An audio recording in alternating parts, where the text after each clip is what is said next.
55장 조선열전. 조선의 탄생 과정. 조선왕 위만은 본래 연나라 사람이다.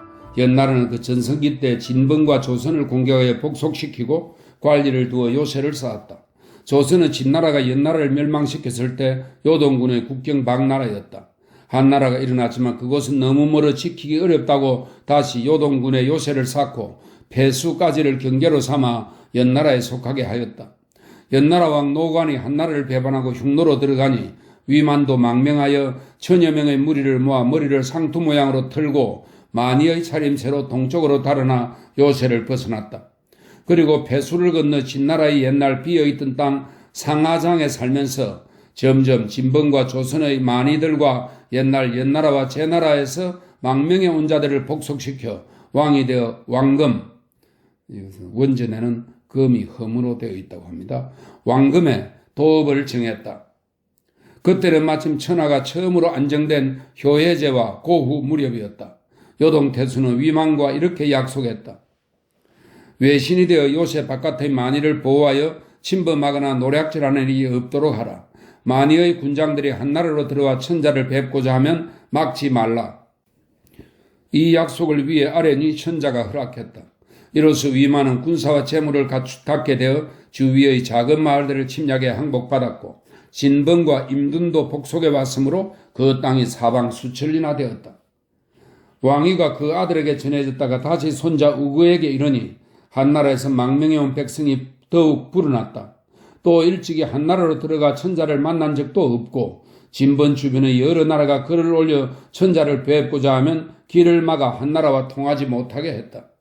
원봉 2년에 한나라는 스파를 보내 우거를 달래했으나 그는 끝내 조칙을 받들려 하지 않았다.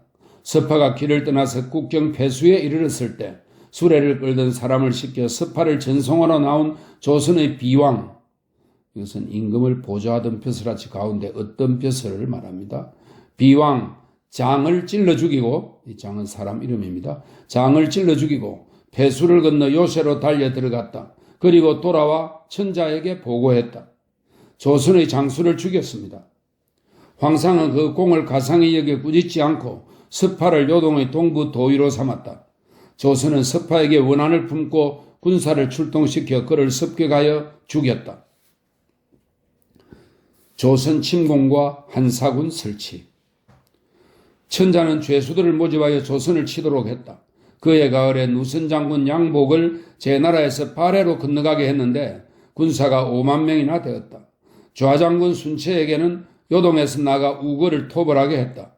우거는 군사를 출동시켜 험준한 곳을 이용해 대항하고 있었다. 이때 좌장군의 졸정은 굴리의 우두머리입니다. 졸정 단은 먼저 요동의 군사를 이끌고 진격했다가 패하여 흩어져 많은 수가 달아나 돌아왔으므로 군법에 연루되어 참수되고 말았다. 누선 장군은 제나라 군사 7,000명을 이끌고 먼저 왕금에 이르렀다. 우거가 성을 지키고 있다가 누선 장군의 군사가 적은 것을 염탐하여 알고 곧바로 성을 나와 누선을 공격하니 그 군대는 패하여 달아났다. 장군 양복은 그 부하를 잃고 도망쳐 열흘 넘게 산속에 숨어 있다가 서서히 흩어졌던 군사들을 다시 모았다. 좌장군은 조선의 폐수 서쪽 군대를 공격했으나 무찌르고 앞으로 나아갈 수가 없었다. 천자는 2명의 장군으로는 전황이 불리하다고 여기고 위산에게 군사의 위세를 얻고 우거를 타이르게 했다. 우거는 사자를 보자마자 머리를 조아리며 사과했다. 항복하려고 했지만 2명의 장군이 신을 속에 죽일까 두려웠습니다. 이제 신뢰할 수 있는 부절을 보았으니 항복하고 싶습니다. 태자를 한나라로 들여보내 사과하고 마을 5,000필과 군량을 보내 바치기로 하였다. 군사 만여 명이 무기를 들고 폐수를 건너려고 하자 한나라 사자와 좌장군은 그들이 혹시 변란을 일으킬까 의심스러워 태자가 이미 항복했으니 군사들에게 무기를 지니지 말도록 명령하게 했다. 태자도 사자와 좌장군이 자기를 속여 죽일 것으로 의심하고 있던 터라 마침내 폐수를 건너지 않고 다시 무리를 이끌고 되돌아갔다. 위산이 돌아와 천자에게 그 사실을 보고하자 천자는 위산의 목을 베었다. 좌장군은 폐수 위의 군사들을 깨뜨리고 앞으로 나아가 성 아래에 이르러 그 서북쪽을 에워쌌다. 누선 장군 역시 가서 군대를 만나고는 성의 남쪽에 진을 쳤다. 그러나 우거가 성을 굳게 지켜 여러 달이 지났지만 함락시킬 수 없었다. 좌장군은 본래 시중으로 천자의 총애를 받았는데 연나라와 대나라 군사를 인솔하여 사나운 데다가 성세를 타고 있으므로 군인들은 대단히 교만했다. 누선 장군은 제나라 군사들을 이끌고 바다로 들어갔다가 여러 차례 패한 적이 있었다. 또 앞서 우거와 싸웠다가 곤욕을 당해 군사를 잃었으므로 사졸들은 모두 두려워했고 장수는 모두 속으로 부끄러워하였다. 그래서 우거를 포위했을 때마다 늘 온화하고 절제했다.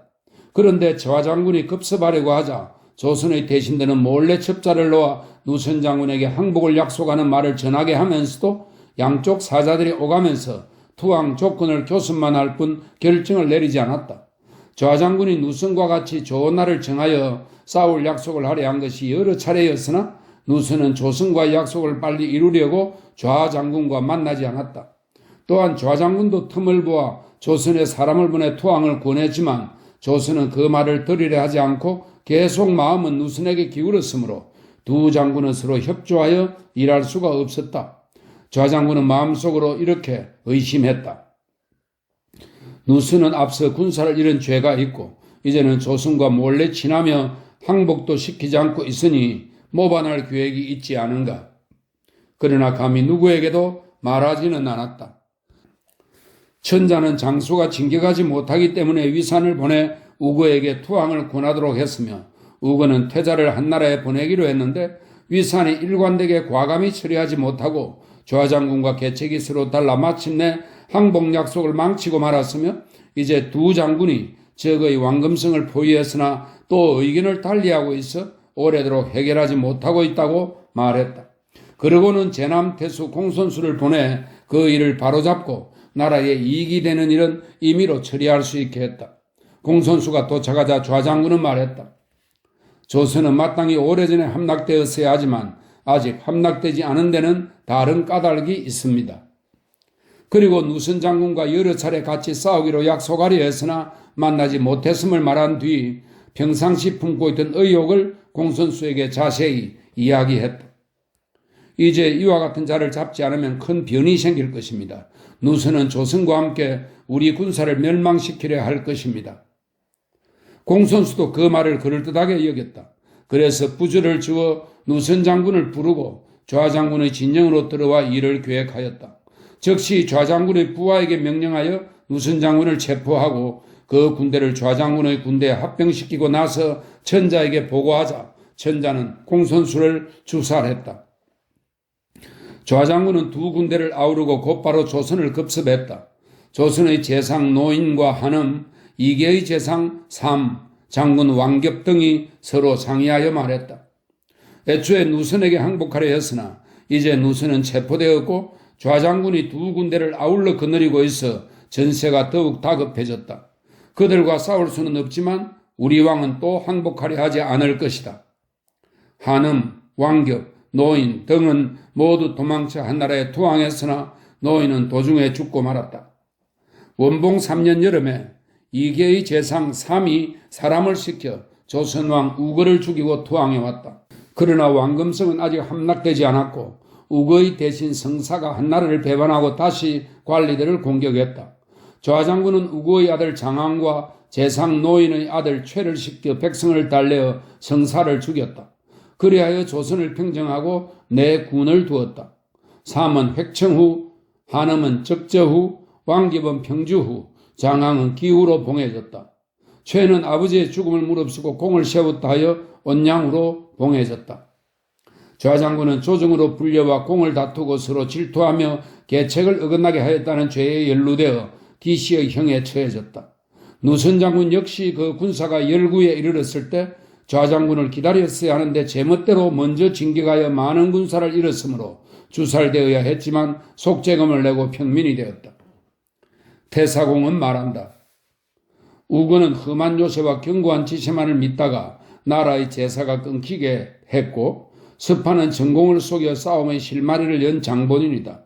누선 장군은 적은 군사로 재난을 만나 죄를 얻게 되었고 번홍에서의 실패를 후회하다가 도리어 의심을 샀다.